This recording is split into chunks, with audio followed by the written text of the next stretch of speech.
আজকের ক্লাস শুরু করছি। আজকে আমরা এর আগে যা অবধি পড়েছি সেটা হচ্ছে নিউটনস লজ অফ মোশনের মোটামুটি ফ্রি বডি ডায়াগ্রাম আমাদের করা হয়েছে। বলে রাখছি এখনো পর্যন্ত যে জিনিসগুলো আছে এরপরে আছে নিউটনস লজ অফ মোশনের আন্ডারেই, সেটা হচ্ছে গিয়ে স্প্রিং দিয়ে। তোরা দেখেছিলিস হয়তো, আমি যখন শুরু করেছিলাম তখন দেখেছিলিস, দেখবি লিখেছিলাম স্প্রিং ফোর্স। তো স্প্রিং দিয়ে কিছু কাজকর্ম আছে। আরেকটা হচ্ছে সিউডো ফোর্স। সিউডো ফোর্স কি জিনিস সেটা দেখতে পাবি, তোরা যখন করবো দেখতে পাবি। তো জেনারেলি এগুলো তোদের বইতে আলাদা করে কিছু দেওয়া নেই, আমি যা পড়াচ্ছি যে পড়িয়েছি যেটুকুনি তার মধ্যেই অনেক কিছু বাদ আছে, কিন্তু ওইটাই মোটামুটি আছে।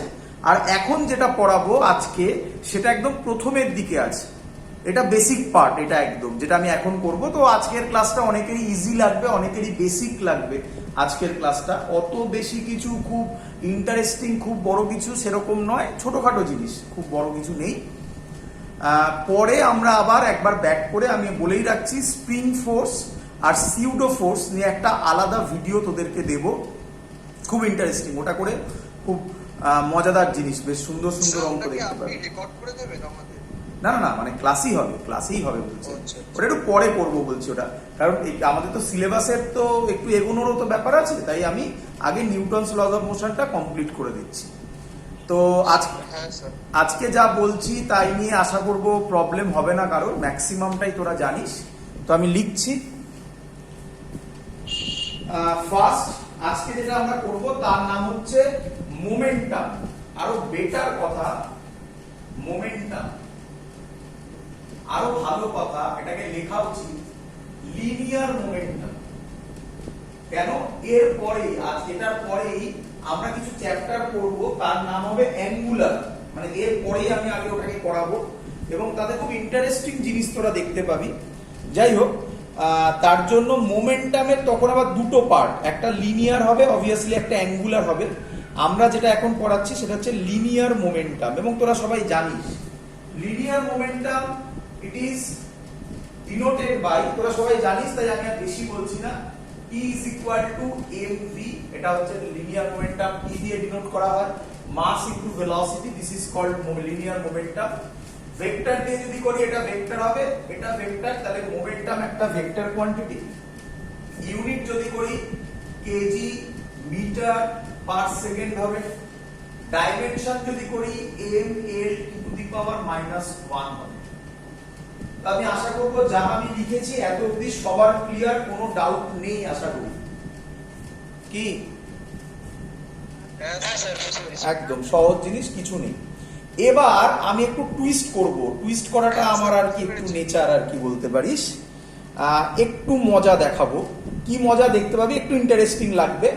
তো দেখ আমি কিভাবে জিনিসটাকে করছি। আমি তিনটে কেসে এটাকে ডিভাইড করছি, এগুলো আসবে না, আমি এখন যা বলছি এগুলো আসবে না পরীক্ষায়, প্রথমেই বলে দিলাম। জাস্ট ওই যে বলে না ফিজিক্সটা শেখা, তার জন্য আমি এই জিনিসটা এখন করছি। কি ভালো করে দেখে নে। তো আমি কেস 1 করছি, ভালো করে শুনবি, তোরা পারবি বলতে, সহজ জিনিস। কেস 1, দুটো বডি, 1 নম্বর বডি 2 নম্বর বডি। কেস 1 কেস 2 কেস 3 করব। দুটো বডিরই মাস সেম, তাহলে এটারও m মাস এটারও m মাস। এটা v1 ভেলোসিটিতে যাচ্ছে, এটা v2 ভেলোসিটিতে যাচ্ছে। বলে দেওয়া আছে v1 গ্রেটার দ্যান v2। দেখ মজাদার জিনিসটা কি রকম দাঁড়ায়, বল সবাই বুঝতে পেরেছিস? কেস 1 তার আন্ডারে দুটো অবজেক্ট, একটা হচ্ছে 1 নম্বর আর একটা হচ্ছে 2 নম্বর, যেটা আমি গোল করেছি। 1 নম্বর বডির মাস হচ্ছে m, 2 নম্বর বডিরও মাস হচ্ছে m। তার মানে আমি এটা বলতে পারি two bodies have equal masses. যারা নোট ডাউন করবি তারা নোট ডাউন করে নিবি ভিডিও দেখে। But velocities are different. First body velocity v1, second body velocity v2, where v1 greater than v2. কোনো ডাউট? এত অবধি এটা গিভেন, আমি যা বললাম এটা গিভেন এত অবধি। এবার আমি কিছু কাজ করব, বল বুঝলি কিনা সবাই? চলো তাহলে আমি বলবো first body momentum will be, এটা গিভেন, এত অবধি গিভেন, যা বললাম এটা গিভেন। ফার্স্ট বডি, এবার আমি করছি এখান থেকে অ্যান্সার। অ্যান্সার নয়, মানে অ্যান্সার তো কি বার করবো তো এখন আমি বলিনি, অ্যান্সার নয়, এটাকে এক্সপ্লেন করা, এক্সপ্লোর করা এই জায়গাটা। কি এটার মোমেন্টাম p1 হবে mv1, এটার মোমেন্টাম p2 হবে mv2। অবভিয়াসলি বলে দেওয়া যায় P2 গ্রেটার দেন P1। বল বুঝলি কিনা সবাই? একদম সহজ জিনিস, কিছু কঠিন নেই বাবা। তাহলে আমি এটাকে এবার একটু রেশিও করতে চাই। যদি আমি এটাকে রেশিও করি তাহলে এর এই জিনিসটা এরকম দাঁড়াবে, কোথায় করব? তলাতেই করি, এখানেই করছি। P1 by P2, then P1 by P2 will be equal to V1 by V2। ভালো করে দেখো, P2 greater than P1 টা একবার বলবেন স্যার? হ্যাঁ বা আরেকবার বল। P2 greater than এটা P2 greater than P1। ও আচ্ছা, P2 greater than P1, এই তো পরিষ্কার। M, এটাও M, দুটোরই মাস সেম। এটা V1, এটা V2 বলে দাও। সরি আমি ভুল করেছি, সরি একদম greater than P2 হবে। এবার ঠিক আছে? সরি একটু ভুল করে ফেলেছি। তাহলে P1 by P2 হচ্ছে V1 by V2। এবার যেটা আমি লিখছি এটা ইম্পর্টেন্ট জিনিস, ভালো করে বুঝবে বাবা। when মাস কনস্ট্যান্ট, এটাকে তোমরা গুরুত্ব দাও না, কে কনস্ট্যান্ট ভালো করে দেখো। বলো আমি ঠিক লিখলাম কিনা? কোনো ডাউট? না স্যার। তাহলে আমি বলতে পারি when মাস কনস্ট্যান্ট, ভালো করে শুনবে কথাটা, বারবার করে বলছি। আচ্ছা আগে জেনারেল বলি, আমি কি করতে চাইছি এবার সেটা বলি। এখনো তো যা করেছি এটা তো কিছুই নয়, কি করতে চাইছি এবার বলি। আমরা অ্যাকচুয়ালি করতে চাইছি গ্রাফ। কি graph? Different graph, but P is equal to mv। তোরা আমাকে বল এখানে কটা ভেরিয়েবল আছে? তিনটে। আমি বলে দিচ্ছি, তিনটে ভেরিয়েবল আছে। নাম্বার 1 P মানে মোমেন্টাম, নাম্বার 2 মাস, নাম্বার 3 ভেলোসিটি। বল বুঝলি কিনা? আমরা যেহেতু গ্রাফ করছি তাহলে x ভার্সেস y, তাতে x আর y এর মধ্যে দুটো ভেরিয়েবল থাকতে পারে। তাহলে অবভিয়াসলি তিনটের মধ্যে একটাকে কনস্ট্যান্ট হতে হবে।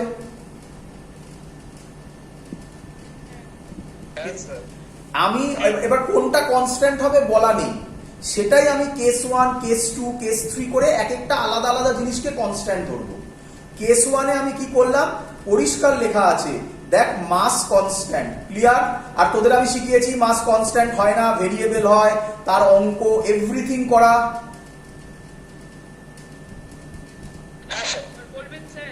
হ্যাঁ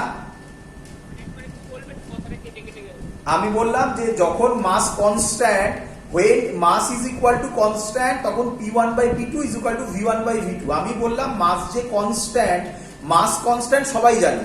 মাস ভেরিয়েবল হলে কি রকম অঙ্ক হয়, কি তার ডিফারেন্ট জিনিস, মানে m is equal to m naught root over 1 minus v square by c square, পুরো একটা আলাদা ভিডিও আছে তাই নিয়ে, করা হয়েছে তো নাকি?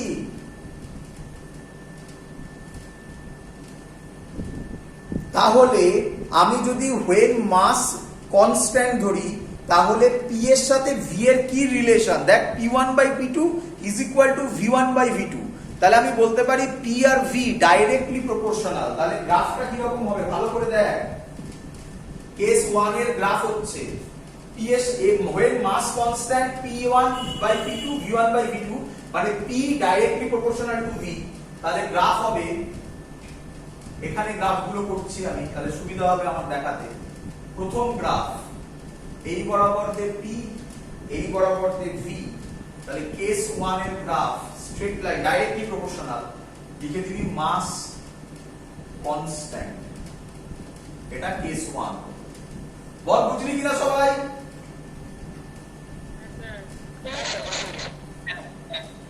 কোনো ডাউট হলে কোশ্চেন করতে পারিস।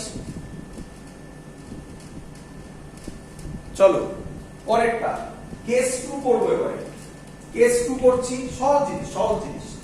কেস 2 মুছে দিলাম, কেস 2 মুছে দিয়ে গুলো কি গিভেন বলছে কেস 2 তে? স্যার এবার কি করছেন স্যার? কেস 2 করছি, কেস 2 তে কি করছি? ফার্স্ট বডির মাস m1, সেকেন্ড বডির মাস m2, মানে উল্টোটা। ভেলোসিটি এটা v, এটারও v। বলে দেওয়া আছে m1 গ্রেটার দ্যান m2। বল বুঝলি কিনা? তাহলে কে বলবি, আশা করি তোরা ধরতে পারছিস অনেকেই, কে বলবি এখন কে কনস্ট্যান্ট? একদম ভেলোসিটি কনস্ট্যান্ট। গুড। তাহলে ধরতে পারছিস আগেরটাতে কে কনস্ট্যান্ট ছিল? মাস কনস্ট্যান্ট ছিল, এটাই ভেলোসিটি কনস্ট্যান্ট। দেখা যাক কি হয়। তাহলে আমি লিখতে পারি অ্যানসার টাইপের, মানে এবার আমরা এটা বার করছি। অ্যানসার নয়, এটা তো আমি বলার জন্য বলছি, এটা তো ম্যাথমেটিক্স নয়, এক্সপ্লোর করা জিনিসটা, বিভিন্ন গ্রাফ এইসব জিনিস, আর কিছু নয়। P1 কত হবে? M1V, P2 কত হবে? M2V। সেম লজিক, একই কনসেপ্ট আমি বলতে পারি P1 গ্রেটার দ্যান P2। একই ভাবে P1 by P2 is equal two, একেবারে করে দিচ্ছি M1V বাই M2V, মানে M1 by M2 when V constant। তাহলে আশা করব এটাও directly proportional, P1 by P2 M1 by M2। তাহলে এর গ্রাফ কি হবে? কেস 2 এর গ্রাফ। এবার কি হবে? এই বরাবর দিলাম মাস, এই বরাবর দিলাম মোমেন্টাম, এটাও directly proportional straight graph, V constant. Case 2 আমি আশা করব সবাই বুঝতে পেরে গেছি, সেটা আমরা মুছে দিলাম, এটা হয়তো বাজে লাগছে জিনিসটা দেখতে, এখানে লিখে দিলাম M1 গ্রেটার দ্যান M2। বল সবাই বুঝলি কিনা? হ্যাঁ স্যার, বুঝতে পেরেছি। একদম সহজ। জি স্যার। হ্যাঁ বল বাবা। ক্লিয়ার? হ্যাঁ স্যার। হ্যাঁ স্যার। চলো, আমার এই ফোনটাতে, আজকের যে ফোনটা আমি ইউজ করছি তাতে একটু সাউন্ড আমার কম আসছে, তো তোরা মাইকটা একটু কাছে নিয়ে কথা বলবি এবারে, তাহলে আমি স্যার, শুনতে এই পাবো। কেস 1 আর কেস 2 যেটা করলাম, স্যার এটা করে মানে এরকম কি স্যার সাউন্ডস দেবে নাকি? না না, আমি তো প্রথমেই বলে দিয়েছি করার আগে যে এগুলো এরকম কিছু দেবে না। দেখ আমি কি দিতে পারে, যদি কিছু দেয় এখান থেকে কি দিতে পারে বলছি আমি, দেখা দেখ। আচ্ছা আচ্ছা। মানে ট্রুলি স্পিকিং আমি করছিটা কি, আমি একবার মাসকে কনস্ট্যান্ট করলাম, তাহলে দেখলাম গ্রাফ কিরকম হয়। আমি একবার ভেলোসিটিকে কনস্ট্যান্ট করলাম, তাহলে দেখলাম গ্রাফ কিরকম হয়। দুটোই স্ট্রেট লাইন হয়, পাসিং থ্রু অরিজিন। কেন? ডাইরেক্টলি প্রপোর্শনাল, পরিষ্কার দেখা যাচ্ছে। তোরা আশা করি এবার আইডিয়া পেয়ে গেছিস এবার কে কনস্ট্যান্ট হবে। আশা করি তোরা একটা আইডিয়া পেয়েছিস। তাহলে আমি এবার লিখবো কেস 3। কেস 3 যদি আমি কেস 3 করি তাহলে কি করছি? কেস 3 মুছে দিলাম এগুলো। কেস 3 একটু অন্যরকম হবে। কি? মোমেন্টাম এটারও পি, যেটা কিনা আগের কোনো কেসে ধরিনি। তাহলে এবার দুটোরই মোমেন্টাম কনস্ট্যান্ট। এটা M1, এটা M2, এটা V1, এটা V2। এখানে মাইনে রাখে না M1 গ্রেটার দ্যান M2 কি M2 greater than M1, or vice versa, V1 greater than V2 আর V2 গ্রেটার দ্যান V1। কেন? দুটোরই তো মোমেন্টাম সেম। তাহলে অ্যানসার যদি আমি এবার করি তাহলে P হবে, আচ্ছা এক কাজ করলাম আমি এরকম করছি না, P1 করলাম, P2 করলাম, এখানে দিয়ে দিলাম P1 is equal two P2। একই তো মানে, তবে আমার করতে সুবিধা হবে। তাহলে P1 হবে M1 V1, P2 হবে M2 V2। পরের line P1 is equal two P2, তাহলে M1 V1 is equal two M2 V2। জায়গা নেই, ওপরে করছি, জায়গা নেই, ওপরে করছি। তাহলে M1 by M2 is equal two, সাবধান দেখ, V2 বাই V1 ব্র্যাকেটে লিখবো when মোমেন্টাম, শর্টে লিখছি P কনস্ট্যান্ট। বল সবাই বুঝলি কিনা? হ্যাঁ স্যার। খুব ভালো করে অবজার্ভ কর। এটা এই থার্ড কেসটা যদি কঠিন নয়, যদি মানে কোশ্চেন গুলো কেউ ভেবে চিনতে করে নাকি ডাইরেক্ট ঢুকে দেওয়া, তাহলে এই জায়গাগুলোকে এক্সপ্লোর করা যেতে পারে। যে যখন মোমেন্টাম কনস্ট্যান্ট তখন মাস ভেলোসিটির সাথে, সাবধান, মাস ভেলোসিটির সাথে inversely proportional. Why inversely? M1 by M2, এটা V1 বাই V2 নেই, V2 বাই V1 উল্টে গেছে। আগের গুলো দেখবি ভিডিওতে সব সেম ছিল, M1 বাই M2, তাহলে ওখানেও V1 বাই V2 ছিল, তাই ডাইরেক্টলি প্রপোর্শনাল কথা বলা হচ্ছিল। তাহলে আমি এর যদি গ্রাফ করি, কি গ্রাফ? একই মাস আর ভেলোসিটি, আমি এদিকে দিলাম মাস, এদিকে দিলাম ভেলোসিটি, দেন এর গ্রাফ হবে ইনভার্সলি প্রপোর্শনাল হলে এরকম, এটাকে বলা হয় rectangular hyperbola, P constant. Inversely তোরা এইভাবে লিখে রাখতে পারিস, ইনভার্সলি প্রপোর্শনাল হলে এরকম গ্রাফ হবে সব সময়, ইনভার্সলি প্রপোর্শনাল। প্রপোর্শনাল নাম কি বললাম? রেক্ট্যাঙ্গুলার। কোথায় লিখি? এখানে লিখছি এর নাম রেক্ট্যাঙ্গুলার হাইপারবোলা। হাইপারবোলা। আচ্ছা, এটা তাহলে কেস 3 এর গ্রাফ।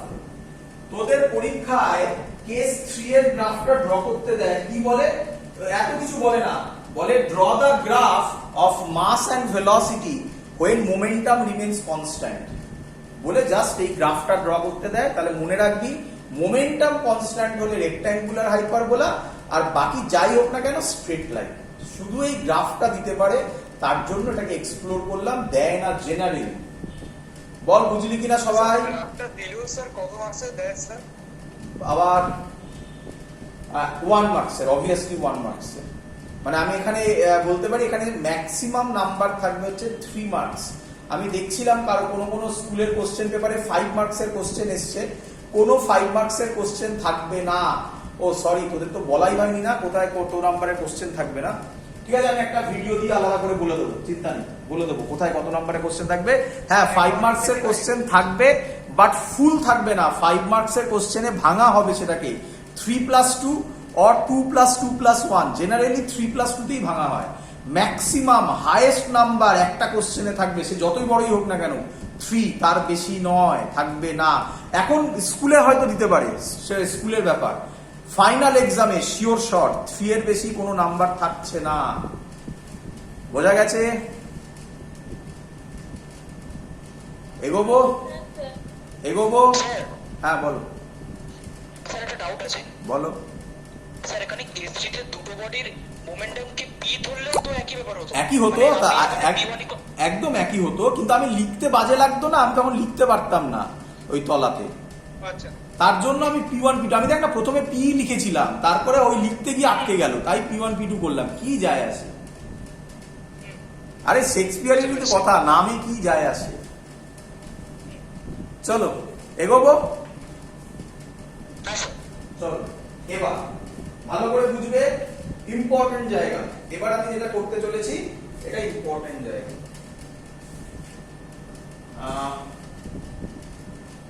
এটাকে বলা হয় কনজারভেশন অফ মোমেন্টাম। কি বলা হয় বললাম? এটা আসবে, এটা পরীক্ষায় আসবে। এখান থেকে সবথেকে ইম্পর্টেন্ট কোশ্চেন হচ্ছে এটা, যেটা আমি এখন করছি, কনজারভেশন অফ মোমেন্টাম। বিভিন্ন বইতে এই ডিরাইভেশনটা ভয়ঙ্কর ভাবে করা আছে, ভয়ঙ্কর। সত্যি ল্যাঙ্গুয়েজটা আমি ইউজ করতে বাধ্য হলাম, ভেবেচিন্তে ল্যাঙ্গুয়েজ ইউজ করছি, ভয়ঙ্কর ভাবে করা আছে। কোনো দরকার নেই সব করা। লিখে দিচ্ছি আমি, পরীক্ষায় প্রুফ দেবে, কি বলবে? প্রুফ কনজারভেশন অফ মোমেন্টাম, এরকম বলে কিছু দিতে পারে। কনজারভেশন অফ, স্যার কনজারভেশন দিলে স্যার 5 নম্বরে মানে পুরো ডিরাইভ দিতে হবে না স্যার? হ্যাঁ বাবা। স্যার কনজারভেশন স্যার আমাদের স্কুলে স্যার 5 নম্বরে কোশ্চেন দিচ্ছিল স্যার, তাহলে সেটা কি স্যার পুরোটা করতে হবে? আমি যা করছি তাই করতে হবে। এবার তুই যদি বলিস, আমি প্রথমেই বলে দিচ্ছি, তোদের বইতে 1 পাতা জুড়ে করা, তার জন্য তোদের স্কুলে 5 নম্বর দিয়েছিল? কার স্কুল? কোন স্কুল? স্যার এইচএমপিএস। এইসব শর্টে বললে আমি বুঝতে পারবো না বাবা। স্যার আমাদের পরীক্ষা হয়নি, বাট আমাদের সিলেবাসটা স্যার জানি, বাট ওটাই বলছিলাম স্যার। আচ্ছা আচ্ছা আচ্ছা। তো হ্যাঁ, তোরা 10 ইয়ার্সের কোশ্চেনও দেখবি। 10 ইয়ার্স মানে কি, স্কুলের কোশ্চেন পেপার ঘাটবি, তার মধ্যে এই কোশ্চেনটা খুব থাকে। আমি বলে দিচ্ছি ভালো করে, প্রথমেই বলে দিচ্ছি, বলে তো দিলাম আমি অলরেডি, কোশ্চেনের অ্যান্সার আমি দিয়ে দিয়েছি। 5 নম্বরের কোনো কোশ্চেন ফাইনালে আসছে না, দ্যাটস ফর শিওর। এখন যেহেতু এখন নয়, এটা কিন্তু তুই ভাবিস না যে কোভিড সিচুয়েশনের জন্য এরকম কিছু ঘটনা ঘটছে। এটা আগেও ঘটতো, যখন কোভিড সিচুয়েশন ছিল না, তখন লোকের যেহেতু কোশ্চেন কম ছিল, নাম্বার বেশি, তার জন্য আমরা এই কোশ্চেনগুলোকে 5 মার্কসে কেউ কেউ স্কুলে করে দেয়। তো তাতে তার রিজন কি, তাতে বইতে ডিরাইভেশনটা ভয়ঙ্কর করে দেওয়া আছে। এবং সত্যি কথা বলতে আমার এই ভয়ঙ্কর ডিরাইভেশনটা করতেই ভয় লাগছে, কারণ যেখানে একটা পেরেক তুলতে গেলে যে মেশিন বা ধর একটা স্ক্রু ড্রাইভারকে আটকাতে, এই স্ক্রু ড্রাইভার বলে একটা স্ক্রুকে আটকাতে গেলে একটা স্ক্রু ড্রাইভার আমার এনাফ, তো সেখানে বুলডোজার এনে কি কাজ? তো সেম কথা, আমি দেখ এক লাইন না 3-4 লাইনে ডিরাইভেশন করব, তোরাও এইভাবেই করবি। লজিকটা দেখ একদম ইজি, খুব সহজ জিনিস, বইয়ের ডিরাইভেশন করার দরকার নেই। কোনো বই, ভালো বইগুলোতে, আমি রিপিট করছি, তাতে দেখবি এই প্রসেসটা করা আছে, যেটা আমি করছি এখন সেটা করা আছে, আবার ওই বইয়ের ওই এক্সাক্ট ওই বড় ডিরাইভেশনটাও করা আছে। দেখ একদম সহজ জিনিস। তোরা আমাকে বল from Newton second law, from Newton second law, তোরা লিখবি, আমি আর লিখলাম না, পরীক্ষায় ওগুলো লিখতে হয়। From Newton second law, Newton second law, Newton second law, from Newton second law. আমি এটা লিখতে পারি F external is equal to, শিখিয়েছিলাম তোদের, ডিটি বাই ডিটি। বল তোরা বুঝলি কিনা? DP by DT, rate of change of momentum. আচ্ছা ডিপি করিস না, তোদের যদি এটা প্রবলেম হয় ডিপি দিয়েও করতে পারিস, ডেল্টা দিয়েও করতে পারিস। ডিফারেন্স কি? যখন টাইমটা খুব স্মল হয় তখন ডেল্টাটা ডিতে কনভার্ট হয়, ইনস্ট্যান্টেনিয়াস যেটা বলে। যখন স্মল হয় তখন ডেল্টা ইউজ করা আছে। হ্যাঁ, মানে আমি লিখে দিচ্ছি, যদি চাস আমি এটা লিখে দিচ্ছি একবার, কিন্তু এগুলো আমরা বলি না, ডেল্টা ডি করি, বাট এটাই অ্যাকচুয়াল যেটা আমি লিখে দিচ্ছি, সেটা যে কোনো জায়গায় অ্যাপ্লিকেবল। আমি বলে নিই, তারপরে শুনিস, তারপরে কোশ্চেন করিস। ভি দিয়ে বোঝাচ্ছি, তাহলে বোঝাতে সুবিধা হবে। ভি এর ফর্মুলা কি? Delta A by delta T. আর when delta T tends to 0, তখন ভি এর নাম হয় ভি ইনস্ট্যান্টেনিয়াস, আইএনএস কে শর্টে বলে ইনস্ট্যান্টেনিয়াস। কত হয়? D A by D T. তাহলে কোশ্চেন হচ্ছে স্যার এটা কি? এটা হচ্ছে অ্যাভারেজটা, মানে সহজ কথায় ডেল্টা টিটা লং ভ্যালু, মানে বড় ভ্যালু। আর যখন ডেল্টা টি খুব ছোট, মানে একটা পার্টিকুলার পয়েন্টে খুব ছোট, ওইটা বেরোতে কত টাইম লাগবে? খুব স্মল, একটা পার্টিকুলার পয়েন্ট, তার নাম ভি ইনস্ট্যান্টেনিয়াস। একই জিনিস, আমরা এখানে ডেল্টা করতে পারি, ডি করতে পারি, এখানে আর ওই জায়গায় যাব না, বাট এটা হলো অ্যাকচুয়াল কনসেপ্ট। বল বুঝলি কিনা? হ্যাঁ স্যার, বুঝতে পেরেছি। এখান থেকে একটা সুন্দর কোশ্চেন দেয়, আমার মনে পড়লো, পরীক্ষার জন্য বলছি না, 1 মিনিট, কেউ কিছু লিখেছে, 1 মিনিট, এফ এর নিচে ওটা এক্সট্রাক্ট লেখা, মানে হ্যাঁ কেউ বোধহয় ঢুকতে চাইছে। হ্যাঁ ঢুকিয়ে দিয়েছি তো, হোয়াটসঅ্যাপে লিখেছে। ও হ্যাঁ বলছি, হ্যাঁ এফ এক্স ইএক্সটি মানে এক্সটার্নাল, একদম ঠিক, শর্টে লিখে অভ্যস্ত তো, তাই আর ফুল বেরোয় না আর কি হাত দিয়ে। এক্সটার্নাল একদম, ইএক্সটি মানে এক্সটার্নাল, আইএনএস মানে ওই যে ভিতে লেখা আছে ইনস্ট্যান্টেনিয়াস। আচ্ছা তোদের এটা ভালো কোশ্চেন, এটা ভাইবার কোশ্চেন আর কি। সবাই গাড়ি দেখেছিস, গাড়িতে দেখবি একটা কাঁটা থাকে যেটা স্পিড ডিফাইন করে, একই নয়? অ্যান্সার দে। বলতো ওটা কি, ওটা কোন স্পিড কে মেজার করে? অ্যাভারেজ স্পিড না instantaneous speed? Very good, very good. তাহলে তোরা অ্যান্সার পেয়ে গেছিস। দেখবি একটু কনসেপচুয়াল কোশ্চেন থাকলে, কোশ্চেন বলে স্পিডোমিটার কি মেজার করে? ইনস্ট্যান্টেনিয়াস স্পিড কে, ওই যে ডিএ বাই ডিটি। কথা বলবো স্যার? হ্যাঁ বলছিলাম স্যার, এখানে যে ভি ইনস্ট্যান্টেনিয়াসটা করেছেন, এখানে আপনি ডিএ বাই ডিটি লিখেছেন, স্যার আমি যদি ডিটাকে sir delta A by delta T লিখি, তাহলে কি স্যার কোনো প্রবলেম হবে? একদম প্রবলেম হবে ওরভাবে লিখেছেন অ্যাভারেজটা ভি এজিটা না, একদম ওটা লিখলে প্রবলেম হবে। ইনস্ট্যান্টেনিয়াস যখন তুমি লিখবে তখন তুমি ডিএ বাই ডিটি তোমাকে লিখতেই হবে। কেন স্যার? তার কারণ ডেল্টা টি টেন্ডস টু 0 না হলে ইনস্ট্যান্টেনিয়াস টার্মটাই আসে না। ওকে স্যার, ওটাকে তোমাকে তখন ডিটা লিখতেই হবে তখন। কিন্তু এখন আমরা ফোর্স করার সময় আমরা ডেল্টাও লিখতে পারি, ডিও লিখতে পারি, যা ইচ্ছে। আমি ডেল্টা দিয়ে করছি, কি আছে? এবার ভালো করে বুঝবে। তাহলে from Newton second law, when external force, from Newton's second law, applied force on a body is directly proportional to rate of change of momentum. আমরা জানি প্রপোর্শনাল কনস্ট্যান্টটা 1 হয়, এটা আমরা ডিটেইলসে পড়েছি আগে। স্যার এটা এফ এক্সটার্নাল হলো কেন? হ্যাঁ স্যার এটা এফ এক্সটার্নাল হলো কেন? এক্সটার্নাল হলো কেন? ভালো কথা, গুড, ভালো কথা। এক্সটার্নাল হলো কেন? ভালো করে শুনবি। আমার ওপর, আমি এটা শিখিয়েছি, এটা পারা উচিত ছিল, অ্যান্সার দেওয়া তোদেরই উচিত ছিল। আমার ওপর বা তোদের ওপর এখন কি ফোর্স অ্যাপ্লাই? আমি দাঁড়িয়ে আছি এখানে, ভালো করে দেখ, আমি দাঁড়িয়ে আছি, বা ধর পেনটা দিয়ে বল, আমাকে বাদ দে, স্যার পেনটা দিয়ে বল, এই পেনটার ওপর এখন কত ফোর্স অ্যাপ্লাই হচ্ছে? অ্যান্সার, ভালো করে শুনবি, অ্যান্সার 0 ফোর্স অ্যাপ্লাই হচ্ছে। বলি কেন স্যার? কারণ পেনটা রেস্টে আছে। এবার তুই যদি ভাবিস এর নিচে কত ফোর্স, mg, ওপরে n, n আর স্যার, mg। একবার প্রথম থেকে রিপ্লাই করুন না স্যার, শুনতে ডিসকানেক্ট হয়ে গেলাম। শোন, আবার বলছি, আমি হাতে একটা পেন রেখেছি, তাহলে আমার বা আমার ক্ষেত্রে বাবা, আমি বড়, এখানে দেখতে সুবিধা হবে তোদের, আমি এখানে আছি, আমি দাঁড়িয়ে আছি, আমি এখানে চুপচাপ দাঁড়িয়ে আছি, তাহলে আমার ওপর নেট ফোর্স কত? 0। তখন ফিজিক্স বলছে জিনিসটাকে এইভাবে ভাবো। কিভাবে ভাবো? যে আমার ওপর দু ধরনের ফোর্স হচ্ছে, একটা হচ্ছে ইন্টারনাল ফোর্স আর একটা হচ্ছে এক্সটার্নাল ফোর্স। ইন্টারনাল ফোর্স মানে কি? আমার বডিতে এই যে ব্লাড মুভ করছে, তাহলে ব্লাড যদি মুভ করে, সেই ব্লাডের এক একটা পার্টিকেল তার পাশের আরেকটা পার্টিকেলকে ঠেলা মারছে। According to Newton's third law, আমরা শিখেছি, আমি এটা পড়িয়েছিলাম, সেও আমাকে ইকুয়াল অ্যান্ড অপোজিট ফোর্সে ঠেলা মারছে। এরকম আমার বডিতে হিউজ নাম্বার অফ সেলস আছে, তাহলে প্রত্যেকের ওপর এফ ইন্টারনাল কাজ করছে, কিন্তু সামেশন অফ ইন্টারনাল কত হবে? 0।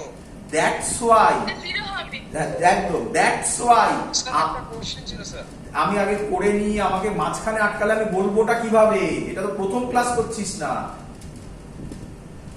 দ্যাটস ওয়াই আমরা বলি আমাদের উপর ইন্টারনাল ফোর্স হচ্ছে 0। এবার আমাকে কেউ ঠেলা মারলো, বাইরে থেকে ঠেলা মারলো, তখন আমি এইদিকে পড়ে গেলাম, this is called external force. তোদের বইতে ওটাই করা আছে, দেখবি একটা বডির উপর এক্সটার্নাল ফোর্স একটা লিখেছে, ইন্টারনাল ফোর্স একটা লিখেছে, অনেক কিছু কাজকর্ম করেছে, করার পর ফাইনালি লিখেছে সামেশন অফ ইন্টারনাল ফোর্স 0। আমরা একবারই বলি external force is equal two rate of change of momentum. কেন কঠিন করব? বল, সবাই বুঝলি কিনা? কোশ্চেন কর, কি করবি কর। স্যার বলছিলাম, আপনি বললেন এক্সটার্নাল ফোর্স মানে স্যার আপনাকে মানে ধাক্কা মারাটা হচ্ছে, একদম। বাট স্যার এক্সটার্নাল ফোর্স মানে স্যার যদি গ্র্যাভিটেশনাল ফোর্স আমি ধরি, এই বিল্ডিংটার মধ্যে স্যার আপনি দাঁড়িয়ে আছেন, তো বিল্ডিংটাকে তো স্যার ধরে রেখেছে গ্র্যাভিটেশনাল ফোর্সটাই, তো আপনি তো বিল্ডিং এর মধ্যে আছেন, তো আপনার উপরে তো একটা ইকুয়াল অপোজিট ফোর্স কাজ করছে, তাহলে স্যার ওইটাকে তো আমরা এক্সটার্নাল ফোর্স ধরতে পারি হিসাবে। তুই তো বলেই দিলি, তুই তোর কোশ্চেনের অ্যানসার তো দিয়েই দিয়েছিস। না, তাহলে স্যার ওটাও কি সামেশন 0ই হবে স্যার? আমি তো বলছি, আবার শোন, আমি বলছি, ভালো করে শুন, দেখ। ও কোশ্চেন করলো আমি একটা বিল্ডিং এর মধ্যে আছি, আমি যদি একটা বিল্ডিং এর মধ্যে থাকি, আমি শিখিয়েছিলাম, তাহলে কি আমি আর বিল্ডিং আলাদা করে ভাববো না একটা ভাববো? একেই তো বলা হয় সিস্টেম। স্যার একটাই ভাবো। তাহলে যদি আমি একটাই ভাবি, তাহলে আর্থ এমজি দিয়ে ওটাকে টানছে, আর আমরা জানছি মানে বিল্ডিং এর ওপর কত কাজ করছে, নিচের দিকে এমজি, আর যেহেতু কন্ট্যাক্টে আছে ওপরের দিকে কাজ করছে এন, তাহলে এন আর এমজি হচ্ছে গিয়ে একটা আরেকটাকে ব্যালেন্স করে দিচ্ছে। তাহলে কি আমি বলতে পারি না ওটা ইন্টারনাল ফোর্সের আন্ডারেই পড়ছে? হ্যাঁ স্যার, হ্যাঁ স্যার, ওটাই ঠিক আছে। এবার তুই বলবি যে স্যার আমি কোথায় অ্যান্সার দিলাম, মানে তুই নিজের কোশ্চেনেই অ্যান্সারটা দিয়েছিলিস। যখন ভিডিওটা শুনবি তখন মনে আরেকবার শুনবি, তুই বলেছিলিস যে ইকুয়াল অ্যান্ড অপোজিট ফোর্স। ওটা ইকুয়াল অ্যান্ড অপোজিট হয়ে যাওয়া মানেই তো একটা আরেকটাকে ক্যান্সেল করে দিল। হ্যাঁ স্যার, বুঝেছি স্যার। এবার যদি আর্থকোয়েক হয়, তাহলে একটা এক্সটার্নাল ফোর্স এলো। বল, বুঝলি কিনা? হ্যাঁ স্যার। এই হলো আমাদের কনসেপ্ট। এবার তাহলে আশা করব মোটামুটি একটা আইডিয়া, তোদের বইতে ইন্টারনালটা লিখে কঠিনটা করেছে, তাহলে আমি আশা করবো এটা বোঝা গেছে। এবার ব্যাস শেষ, এক লাইনে করব, লিখবো। খুব ইম্পর্টেন্ট, কন্ডিশনটা কিন্তু বুঝতে হবে বাবা, কন্ডিশনটা বুঝতে হবে। কি হয়ে হয়ে আমি বারবার এই কথাটা বলি, ভালো করে শুনবে। হয়ে F external is equal to 0, মানে আমার ওপর বাইরে থেকে কোনো ফোর্স অ্যাপ্লাই হচ্ছে না ধরে নিচ্ছি। ভালো করে শুনবে, এফ এক্সটার্নাল 0 হলে কনজারভেশন অফ মোমেন্টাম হতে পারে। এফ এক্সটার্নাল যদি থাকে জীবনে কনজারভেশন অফ মোমেন্টাম হবে না। তাহলে আমি বলতে পারি এটা লিমিটেশন। খুব ইম্পর্টেন্ট, যে কোনো জিনিস পড়ার আগে তার সাথে কন্ডিশন, লিমিটেশন না বলে কন্ডিশন গুলোকে অবজার্ভ করো, যে এই কন্ডিশন হলে আমি জিনিসগুলোকে অ্যাপ্লাই করতে পারি। যেমন আমি আজকে একজনের সাথে কথা হচ্ছিল তোদের ক্লাসের আগে, তোদেরই একজন ব্যাচমেট, সে আমাকে কোশ্চেন করলো, খুব ভালো কোশ্চেন করলো, যত কোশ্চেন করে তত ভালো করলো। ল্যামিস থিওরেম স্যার প্রথম অ্যাপ্লাই হয় কনকারেন্ট ফোর্সের জন্য।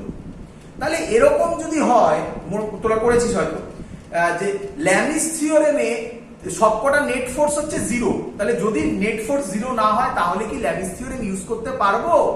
আমি তখন অ্যান্সার দিলাম যে ল্যামিস থিওরেম দুটো কেসের জন্য অ্যাপ্লিকেবল। নাম্বার 1 কনকারেন্ট হতে হবে, আর নাম্বার 2 দেখবি ভিডিওতে বলেছি আমি, ইকুইলিব্রিয়ামে থাকতে হবে। ইকুইলিব্রিয়াম মানেই তো নেট ফোর্স 0 হতে হবে। তা নেট ফোর্স যদি 0ই না হয় তাহলে ল্যামিস থিওরেম ইউজ করবে কিভাবে? সেম লজিক, যদি এক্সটার্নাল ফোর্স 0 হয় তবেই কনজারভেশন অফ মোমেন্টাম হতে পারে। যদি এক্সটার্নাল ফোর্স 0 না হয় কনজারভেশন অফ মোমেন্টাম হওয়ার কোনো চান্সই নেই। তাহলে আমি লিখতে পারি এফ এক্সটার্নাল 0 হলে delta P by delta T is equal to 0। আর তোরা জানিস কার ডেরিভেটিভ করলে 0 হয়? অ্যান্সার হচ্ছে কনস্ট্যান্টের। তাহলে আমি বলতে পারি পিটা কি? কনস্ট্যান্ট কথার মানেই হচ্ছে কনজার্ভ। কনজার্ভ মানে কনস্ট্যান্ট, আর পি কনস্ট্যান্ট মানে এমভি। আমি আর লিখলাম না constant or conserve. 1 line 2 line 3 line 4 line, এটা তো বেশি লিখেছি, তাও যদি ধরি 5 লাইনে শেষ। বল বুঝলি কিনা সবাই? হ্যাঁ বাবা, আমি মাইকটা সামনে না এলে আমি শুনতে পাচ্ছি না। হ্যাঁ স্টেটমেন্ট, আমি মুখে মুখে যেগুলো বললাম সেগুলো স্টেটমেন্ট। আমি তো লিখেই দিয়েছি, ম্যাক্সিমাম তো লিখে দিয়েছি। তোমরা লিখবে when external force Fx is equal to 0, এরকম লিখবে শুধু। ক্লিয়ার সবার? হ্যাঁ স্যার। শুনতে পাইনি জোরে। না না, ওটার সাথে এটার কোনো সম্পর্ক আছে নাকি? কি বলছিস?